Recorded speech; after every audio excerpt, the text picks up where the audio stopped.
आता बघूया टॉप 9 मोठ्या राजकीय बातम्या। बेळगावात ऊस आंदोलन चिघळलं। आंदोलकांची हत्यारगी। टोलनाका परिसरामध्ये जोरदार दगडफेक। सरकार लक्ष देत नसल्यामुळे आंदोलक आक्रमक। ऊसाला 4,000चा दर देण्याची मागणी। चंद्रकांत पाटील आणि मुरलीधर मोहोळ यांनी पुणे पोलीस आयुक्तांची भेट घेतली। चंद्रकांत पाटील आणि मोहोळ यांनी पुण्यातील कायदा आणि सुव्यवस्थेचा यावेळी आढावाही घेतलाय। उद्धव ठाकरे नांदेडच्या अर्धापूर तालुक्यातल्या पारडी गावात दाखल। उद्धव ठाकरे पारडी इथल्या शेतकऱ्यांशी संवाद साधणार। यानंतर आमदार श्रीजया चव्हाण आणि यांच्या भोकर मतदारसंघातही ठाकरेंचा दौरा। बुलढाण्यामध्ये संजय गायकवाडांविरोधात काम करणाऱ्यांसाठी विजयराज शिंदेंनी महाविकास आघाडीच्या उमेदवाराकडून 1 कोटी घेतले। बुलढाणा भाजपचे सचिव अनंता शिंदे यांचा भाजप जिल्हाध्यक्ष विजयराज शिंदेंवर गंभीर आरोप। बोलताना आवर घालावा अन्यथा नाईलाजास्तव वजाबाकी करावी लागेल। रुपाली पाटील आणि रुपाली चाकणकर यांच्या वादावर अजित पवारांकडून रुपाली पाटलांची कान उघडणी। आमदार भास्कर जाधव यांच्या मुलावर मारहाण केल्याचा आरोप। विक्रांत जाधवांविरोधात मारहाणीचा गुन्हा दाखल। विक्रांत जाधवांचा 7 जणांविरोधात लोहे पोलिसात। हायकोर्ट शेतकरी आंदोलनाच्या विरोधात नाही। निराधार आरोप करू नका। हायकोर्टाकडून बच्चू कडूंची कान उघडणी।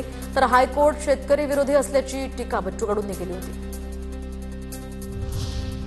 जसं तुम्ही नमाज पढणार नाही तसं आम्ही वंदे मातरम बोलू शकत नाही। अबू आझमींचं अमित साटम यांना पत्र। अबू आझमींच्या पत्रानंतर भाजप कार्यकर्ते आक्रमक। वंदे मातरमला 150 वर्ष पूर्ण। पंतप्रधान मोदींकडून दिल्लीमध्ये वर्षभर चालणाऱ्या स्मारक कार्यक्रमाचा शुभारंभ। मंत्रालयात सुद्धा मुख्यमंत्री फडणवीस आशिष शेलार यांच्या उपस्थितीत कार्यक्रम।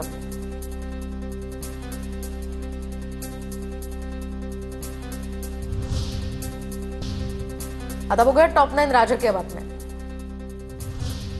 वंचित बहुजन आघाडीची 25 नोव्हेंबरला शिवाजी पार्कवर संविधान सन्मान सभा। तर काँग्रेस नेते राहुल गांधी यांना सुद्धा निमंत्रण दिलं जाणार।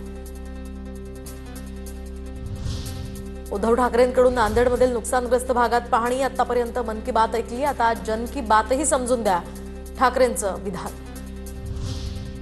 उपमुख्यमंत्री एकनाथ शिंदे बिहार दौऱ्यावर। तर बिहार निवडणुकीच्या प्रचारासाठी एकनाथ शिंदे मैदानात। गोविंदगंज आणि कल्याणपूर मतदारसंघातील प्रचार सभेत शिंदे सहभागी। नवी मुंबईतल्या वाशीमध्ये मनसेकडून खोट्या मतदारांचं प्रदर्शन। तर अमित ठाकरे यांच्या हस्ते प्रदर्शनाचं उद्घाटन। मनसे नेते गजानन काळेंनी भरवलं होतं हे प्रदर्शन। स्मार्ट अंगणवाडी किटच्या 40 कोटींच्या टेंडरमध्ये अंगणवाड्यांची यादी नव्हती। टेंडर न काढताच 90 कोटींचं काम दिल्याचा वडेट्टीवारांचा आरोप। सरकारच्या मर्जीतील एका मोठ्या माणसाला या टेंडरचं काम दिल्याचाही वडेट्टीवारांचा आरोप।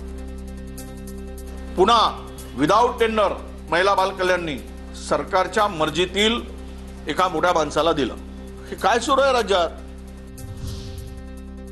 एमसीए निवडणुकीमध्ये उमेदवार अर्ज माघारीसाठी आणखी 2 दिवसांची मुदतवाढ देणार। सूत्रांची माहिती। उमेदवार यादी संदर्भात काही सदस्यांनी आक्षेप घेतल्यानंतर संबंधित प्रकरण कोर्टात प्रलंबित।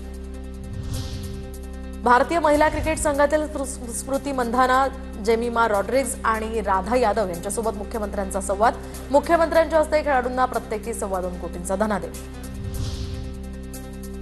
एशियाटिक सोसायटीच्या निवडणूक प्रक्रियेमध्ये धर्मादाय आयुक्तांनी एका आदेशाच्या माध्यमातून हस्तक्षेप केल्याचे कोर्टाचं या ठिकाणी म्हणणं। तर निवडणुकीचं वेळापत्रक जाहीर झालेलं असताना नव्या सदस्यांना मान्यता देणारा धर्मादाय आयुक्तांचा आदेश उच्च न्यायालयाकडून रद्द। ज्येष्ठ अभिनेते अमोल पालेकर यांच्या याचिकेवर 10 वर्षांनंतर 5 डिसेंबरला सुनावणी। नाटकांचे प्रयोग पूर्व निरीक्षण अनिवार्य करण्याच्या निर्णयाविरोधात अमोल पालेकरांनी दाखल केली होती याचिका।